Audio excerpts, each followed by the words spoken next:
ဒီနေ့ကတော့တငယ်ချင်းတွေနဲ့အိမ်မှာဟော့ပေါ့လောက်ဆိုင်နဲ့တနေ့တာလုံးကိုတရုတ်စံလေးအစားရတောင်းကြမှာဖြစ်ပါတယ်ကဲ let's go 大家早上好今天和朋友们吃火锅တရုတ်စံလေးဟော့ပေါ့မလောက်စားခင်ဟိုတရက်ကျွေးမနက်စာအမိသွားပြီးတော့ဆွဲကြပါမယ်ဗျဒီကမနက်စာလေးတော့သဘောကျပါတယ်ရှစ်စီယာကြီးလည်းအများကြီးပဲနောက်ပြီးတော့ရတာလေးရလည်းသူကနဲ့သူကောင်းပါတယ်ဗျစုံလဲစုံနေအုံနုခေါ်ဆွဲတွေဆိုတော်တော်လေးဆောက်လို့ကောင်းတယ်ဗျတငယ်ချင်းတွေတော်တော် enjoy လုပ်နေကြတယ်သူများရပြောว่าပိန်လို့ဆိုပြီးတော့ကျွန်တော်အသားတက်ရအောင်ဆိုပြီးတော့နှုတ်ရတစ်ခွက်ပြီးတစ်ခွက်တောက်တယ်ကျဲဥတွေဘေကွန်တွေလည်းစားပါတယ်ဒါပေမဲ့ဝါတာမဝါတော့မသိဘူးနှုတ်ရတောက်ပြီးကျွန်တော်ဝမ်းတော့တော်တော်ပြော့တရုတ်စံလည်းစားလို့ရသလိုဒီမှာအင်္ဂလိပ်စံ American စံလည်းစားလို့ရပါတယ်ကျွန်တော်ပတ်စံဆိုပြီးတော့ staycation တွေလာနေရတော်တော်ဆွဲလန်းနေနောက်ပြီးတော့တရုတ်စံလေးသချင်းတွေဆိုပြီးတော့ကားကြခုံကြနဲ့တောင်းကြကြပါတယ်မန်တကယ်ကျွန်တော်ဟော့ပေါ့ချက်စားမလို့ဘိုက်ချောင်အောင်လုပ်နေရပါအတိတ်ကတော့ရဲ့ကျွန်တော်ဟော့ပေါ့စားပြီးချက်ပါမယ်ဗျချက်သားတွေကျဲဦးတွေတော့မနက်ထရပြုတ်ထားလိုက်ပြီးရင်တော့အသီးရွက်တွေရေးစေးအသားပြားတွေအသားလုံးတွေတူဘူးတွေစေးပြီးထည့်ပါမယ်အခုချက်နေဟော့ပေါ့လေးကတော့ပကသနာရဲ့မပါတဲ့ရိုးရှင်းစွပ်ပြုတ်လေးပါပဲကြီးတဲ့ချိန်မှာတော့ကတိပဲဘာလို့လဲဆိုသူ့မှာပါတဲ့အညွန့်တိုင်းထည့်လိုက်တာပဲကျမရဲ့နဲ့ညွန့်တော့အသီးရွက်လေးထည့်မယ်ကျဲဦးလေးလည်းဖောက်ထည့်ပါမယ်ဗျကဲပြီးရင်တော့ခဏအုပ်ထားပြီးရင်တော့ကျွန်တော်စားဖို့အတွက်အဆင်သင့်ဖြစ်ပါပြီကျွမ်းပိတ်好了开启ပုံမှန်နဲ့တယောက်တည်းနေရအပြင်းတော့ပေါ့ဗျာလို့တငယ်ချင်းတွေလိုင်းဘယ်လိုပြောလို့ပြောမှမသိဘူးစူးစီးနဲ့စားကြစကားတွေပြောကြတော်တော်ပြောစရာကောင်းတဲ့ခိုက်တန်လေးတွေပါပဲဒီကြတော့သူတို့ပြန်သွားတော့ကျွန်တော်လည်းထပ်ပြီးတော့တရုတ်ဆန်ကျင်သေးရမလို့နောက်ထပ်တငယ်ချင်းတွေရင်သွားပြီးတော့ဂုံးစင်းပါမယ်ဗျာဘက်လည်းပြန်မလာတော့ဒီမှာပဲအိတ်လိုက်တော့မယ်ညကြောက်ကျွန်တော်ဒီမှာရေစင်ခေါက်ဆွဲလှုပ်စားကြရဲတော်တော်လေးလက်ဆောက်လို့ကောင်းတယ်ဗျာအဲ့လိုပဲဘဝတငယ်ချင်းတွေရှိနေသူတွေနေရင်အစားဆုံးလို့ရတယ်ဟေးဟေးကဲအားလုံးပဲတက်တာနောက်ထပ် vlog မှာတွေ့ပါမယ်ဗျာဘဝကို international စံဖြတ်တန်းကျင်တဲ့သူတွေရှိလား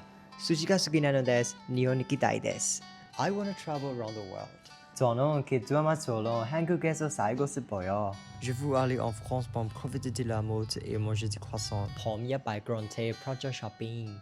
我只想住在中国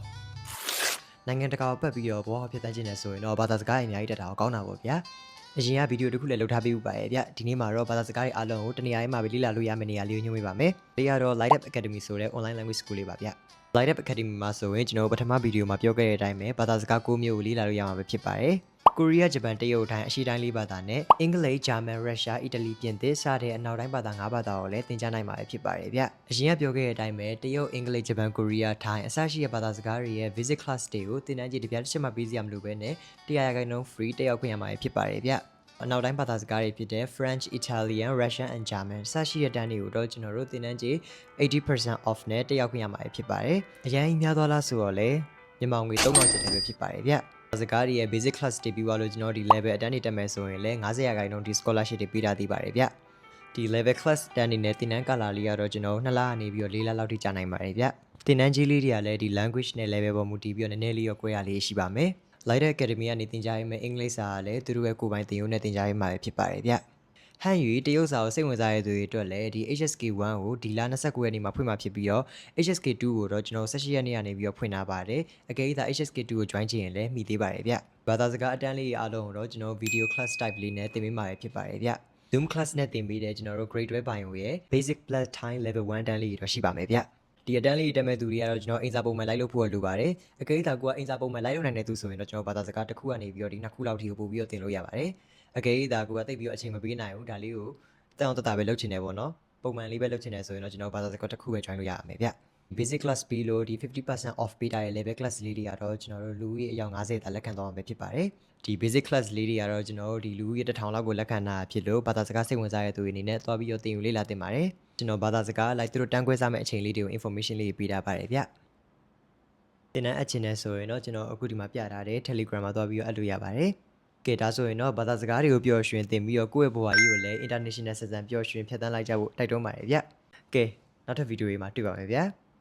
ဒီနေ့ကတော့တနေ့တာကိုဂျပန်စံလေးအလုပ်တွေစူးစမ်းကျမ်းမာရေးနဲ့ညွတ်တာတွေစားရင်းနဲ့ active ဖြစ်လေးဖြတ်သန်းနာပါတယ်ဗျဂျပန်စံလေးလိုက်ခဲ့ပြီးတော့ Ohio gozaimasu ကဲဂျပန်စံလေးနှုတ်ထလာပါပြီဗျ今日は一日韓国的に頑張って過ごすために起きましたနုံနုံချင်းစူးစမ်းနဲ့အေးရလေးသိမ့်မယ်ပြီးရင်တော့မျက်နှာတွေတော့တိုက်လန်ဆန်ဆန်တက်ကြွလေးဖြစ်အောင်ကိုလည်းတန်းစင်မယ်ဂျပန်နေ့ကတော်တော်အလုပ်စူးစမ်းရဆိုလို့ကျွန်တော်လည်းတနေ့တာအလုပ်စူးစမ်းလေးဖြတ်သန်းပါမယ်ကိုကြီးတန်ရှင်းရဲ့အတီးကမလို့တန်ရှင်းကိုအရင်လုပ်တယ်ပြီးရင်တော့တနေ့တာ dress skin လေးကဲမှာဖြစ်ပါတယ် two finger method ပါညာပေါ့ကဲပြီးပြီဆိုရင်တော့တနေ့တာအလုပ်တွေစပါပြီတပတ်စာလောက်ပုံထားတဲ့အဝတ်တွေရှော့မှာဖြစ်ပါတယ်အယောင်ပါရင်းနဲ့အဖြူတွေကိုရွေးထုတ်မယ်။ဆရာမုတ်ကတော့အစွန်းထင်းတွေကိုလွယ်တကူဖယ်ရှားနိုင်ပြီးတော့အနံ့နဲ့တိတ်မပြင်းတဲ့ဒီ T-wash လေးနဲ့ရှော့ပါမယ်ဗျာ။ဟောမှာအပြင်းဆုံးကအဝတ်လျှော်လည်းပါတယ်။ကျွန်တော်ရွာမှာတော့ဆိုဒုတ်ကြီးနဲ့ရိုက်ဟိုလိုလိန်လိုက် pull light brush ဒီနဲ့တိုက်လိုက်ရှော့ရတာဗျာ။အဲ့လိုကျွန်တော်အရန်ပြင်းတော့အဖြူတွေကိုဆရာမုတ်လေးနဲ့စိန်နာပြီးတော့အယောင်ပါရဲ့အဝတ်လေးကိုတော့ဒီမှာ wash ဆက်တက်ထည့်ပြီးတော့ပဲလှည့်လိုက်ပါတော့မယ်။အဆောင်လေးရဲ့သူတွေအတွက်လည်းအဆင်ပြေဗျာ။မနက်ခင်းကိုစိန်ခဲလိုက်ပြီးတော့ကျွန်တော်ပြန်အောင်မှလက်လေးနဲ့နည်းနည်းပုတ်လျှော်လိုက်ပြီးပြီ။ဒီမှာတော့ဆက်လေးရှိတော့ဒါလေးနဲ့အေးဆေးလေးလျှော်လိုက်တယ်ပေါ့ဗျာ။ပြီးရင်တော့မနက်စာနဲ့နေ့လယ်စာပေါင်းစားဖို့လည်းပြင်ပါပြီ။ဂျပန်စံလေးဆိုကျမ်းမာရေးနဲ့ညီညွတ်အောင်လုပ်ပြင်မယ်။ကြက်ဥလေးကို margarine လေးနဲ့နှလုံး လုံးလောက်ကြော်လိုက်ပါမယ်သူများရတော်တော်ပြောကြပိန်သွားလို့ဟုတ်ပါတယ်ကျွန်တော်တက်ကတူတက်တွေကတော်တော်ပိန်သွားတာပါကျွန်တော်မှာ first metabolism ရှိလို့လားမသိဘူးစားလေးပိန်လေးပဲအခုပိတ်ရလေးမှာတော့အစားအသောက်လေးကိုသေချာစင်ချင်းလေးစားမယ်လို့ဆုံးဖြတ်ထားပါတယ်ဒါပေမဲ့လည်းအလုပ်တွေအရန်များအောင်စားချိန်မမှန်အိတ်ချိန်မမှန်နဲ့လူကတော့လိုလေးပိန်နေရပါဗျာကဲစားကြပါအောင်ဗျာဒီမှာရေကြီးလေးပါထည့်ထားတဲ့ဂျပန်ဆန်လေးဆိုတော့သမင်းပူပူလေးရဲ့ကျဲဥကြော်လေးနှလုံးကလည်းပူလေးနောက်ပြီးတော့ကျဲဥချောင်းလေးရလည်းမှုမွေးလေးဆိုတော့တော်တော်လေးကိုစားလို့ကောင်းတဲ့နတ်စာလေးတစ်ခုပါဗျာဂျပန်ဆန်လေးကျမ်းမာရေးလေးတည်းညီညွတ်လို့ဒါလေးလိုက်ပြီးတော့စားကြည့်ဖို့အကြံပေးပါတယ်နန်တိုအိုရှိတာစားပြီးတော့ပြီးဆိုတော့ဂျပန်ဆန်လေးပြင်းနေစားလို့လည်းပါအောင်မယ်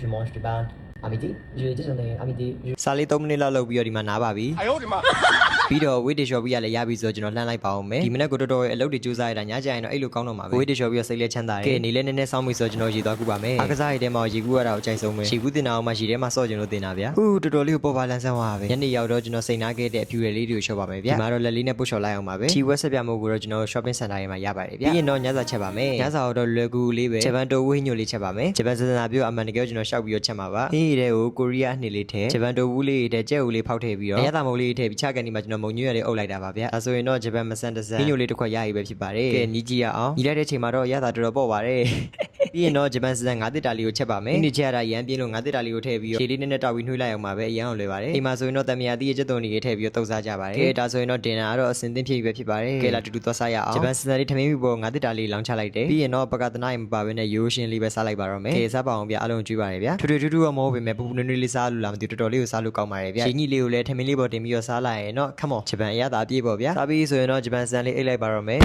အိုယာဆူမီနာဆိုင်ဒီနေ့ကတော့တောင်းဆိုထားတဲ့အတိုင်းဘောအင်္ဂလိပ်စကားလေးဖြစ်တမ်းပါတယ်ဖြစ်ပါတယ်ဗျာအင်္ဂလိပ်စကားလေးဆိုအေးချမ်းလေးနဲ့လိုက်ခဲ့တော့ပေါ့ဗျာ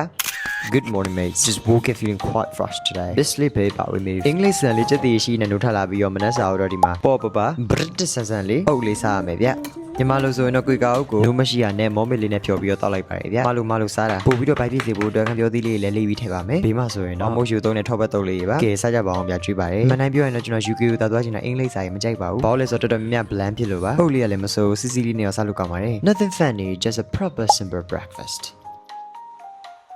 အင်္ဂလိပ် vibe ကောတည်ငြိမ်နေရောပေါ့ဗျာ Gonna read a bit just to chill လေးလည်းနေခင်းမှာလည်းဒီငြိမ်လေးနဲ့စာလေးဖတ်ပါမယ်အင်္ဂလိပ်စာအုပ်လေးကမဖတ်တော့ဘူးဘာသာပြန်မှာဆိုရင်မြန်မာစာအုပ်လေးပဲဖတ်လိုက်မယ်ပြီးရင်တော့ရှီလေးတောက်ပြီးမနက်ကမကုန်တဲ့ကိတ်မုတ်လေးပေါင်မုတ်လေးစားပါမယ် UK ကိုသွားချင်တာကတော့အငယ်တွေကအိမ်မက်တစ်ခုပေါ့ဗျာအခုထိလည်းအိမ်မက်ကမပြောင်းလဲသေးပါဘူးဗျာ UK မှာလည်းနေချင်တယ်နောက်ပြီးကဘာတဝမ်းကိုလည်းခီးရီထွန်းရပေါ့ဗျာကျွန်တော် bakery owner ပါဖြစ်ချင်သေးတာ Time for a proper soak in the bed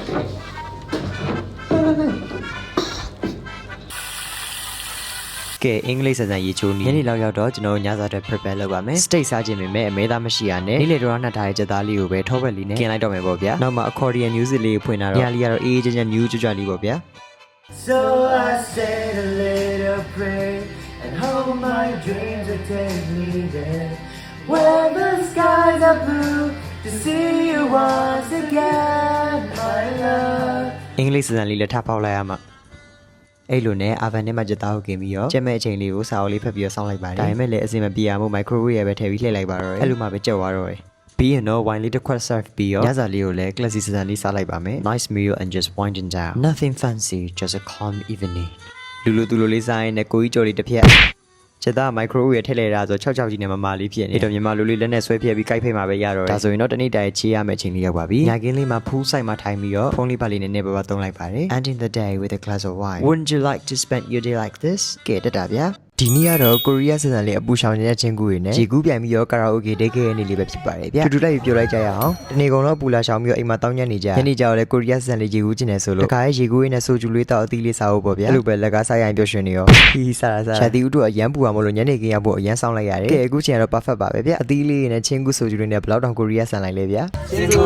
ူရေထဲကိုမကစားခင်ကျွန်တော်တို့တက်ကြွလေးဖြစ်သွားအောင်လို့ချင်းကူလေးတောက်အသီးလေးစားပါမယ်နောက်ပြီးတော့တငယ်ချင်းတွေပြောပပရေကူးပြိုင်နေရေစိုးကြရဲပေါ့ဗျာစော်ရင်းနဲ့လာမင်းထွက်လာလို့နောက်ထပ် after ဆက်ပါမယ်ဗျာချင်းကူဆိုကျူးတောင်းရင်းနဲ့ကာရာအိုကေဆိုကြမှာဆိုကိုရီးယားဖူလေးရမရှိမဖြစ်ပေါ့ဗျာပြီးတော့ဒီမှာဘာဘီကျူတွေကြော်မယ်ချက်ကင်မယ်ကိုကောင်းနေတော့ထမင်းလေးတို့ပါသွားပြီးဝယ်ထားခိုင်းသေးတယ်ကိုကအင်ရှင်ဆိုတော့အလုပ်တွေတင်းကျုံပြီးတော့လောက်ရပြောမနေဘူးကဲအခုတော့စားစရာအလုံးအစင်သစ်ဖြစ်ပါပြီရေခဲတက်တာလေးရချင်းကူလေးရလည်း ready ပဲကဲလာကြစမ်းချင်းကူဆိုကျူးရဲ့ကိုရီးယားဆဆလေးရတော့ perfect ကိုမို့လေးပါဗျာချင်းကူမှာဆိုရင်တမူထူးကြတဲ့အရသာ၅မျိုးရှိတယ် green grape peach yogurt fresh နဲ့ strawberry တို့ပဲဖြစ်ပါတယ်ဗျာအရသာတစ်မျိုးချင်းစီမှာလည်းလူငယ်တွေကိုကိုစားပြီး personality လေးတစ်မျိုးချင်းစီရှိပါတယ်ဗျာ အမြဲတမ်းလှလှပပနေတတ်တဲ့လှပတိမီ cutie peach လေးအများနဲ့မတူပဲတမူထူးခြားနေတဲ့ထူးခြားဆွဲမဲချင်းကူယူကချစ်စရာကောင်းပြီးအပြုံးချူချူလေးရှိတဲ့ချိုမြိန်လေးတွေ strawberry လေးအမြဲတမ်း active ဖြစ်နေတဲ့ကျွန်တော်တို့ကဗာနဲ့ရောတော့လိုက်တဲ့လန်ဆန်တွက်လက်ချင်းကူ fresh ပေါ့ဗျာနည်းနည်းလေးကောင်းလာပြီဆိုတော့ကာရာအိုကေချိန်လေးရောက်ပါပြီညလေးရပန်းဝဲများတဲ့ကြွေချာစနေကလေးလောက်ကသွားရုံနဲ့တိုးရိုးလေးပဲမပြောပြလိုက်ပါချစ်ရဲ့ကိုယ့်ရဲ့ဖိုကဲဒီကိုအစွမ်းကုန်ချပြရင်လည်းအထားရမလို့တဲ့ချင်းကူတို့ရဲ့ညာလေးကိုဖျက်သားလိုက်ပါအောင်ပဲဗျ